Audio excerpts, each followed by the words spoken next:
as far as anthropologists date back, they have identified just a multitude of different navigation techniques that early Polynesians, Greeks, and Phoenicians have used. The Polynesians used migratory bird patterns and coastal currents and different patterns that they identified to better sense where they were. Greeks and Phoenicians would use the North Star or Polaris as a fixed reference point in the sky to help them navigate.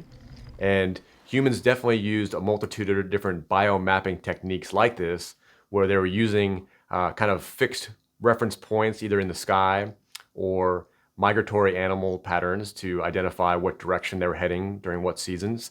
And that slowly evolved into humans developing sensors to get more precise information on where their location was and how fast they were going. So the earliest evidence of compasses being made were in China around 1000 AD. And this was kind of a rudimentary approach of identifying magnetic patterns in the Earth's crust, which would give sailors and people navigating over the land a cardinal direction of where they were going. And there also were developed enhanced sensors like the astrolabe, which were more precise ways of measuring where the altitude of celestial bodies was above the horizon. So this gave much more fidelity on sailors when they're positioned in the ocean. And those evolved to, like the sextant was later on developed, as well as the backstaff, which gave even more precision to the altitude of celestial bodies above the horizon. And this continued as humans developed new ways of sensing their position, navigation, and timing techniques. One of the most critical points was coming up with a clock, a reliable chronometer that was developed back in the 1700s by John Harrison. And this was a clock or a chronometer that was able to develop and sense time reliably on a rocking ship.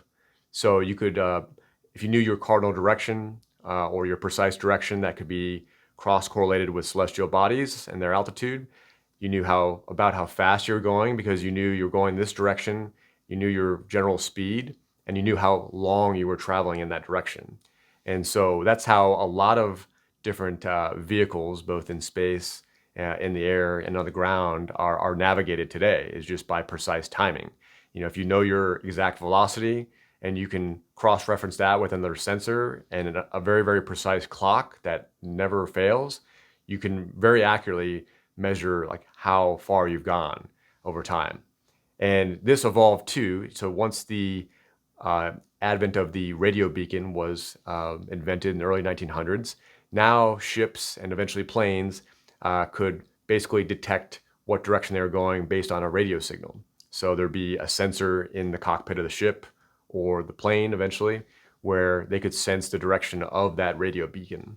And there's still forms of that today in modern aviation and maritime applications where there's a fixed radio beacon emitting a RF transmission on a certain wavelength, and the pilot can read from instruments on their ship or their plane where that radio beacon is, what frequency it's operating on, and you can basically home in on that specific frequency.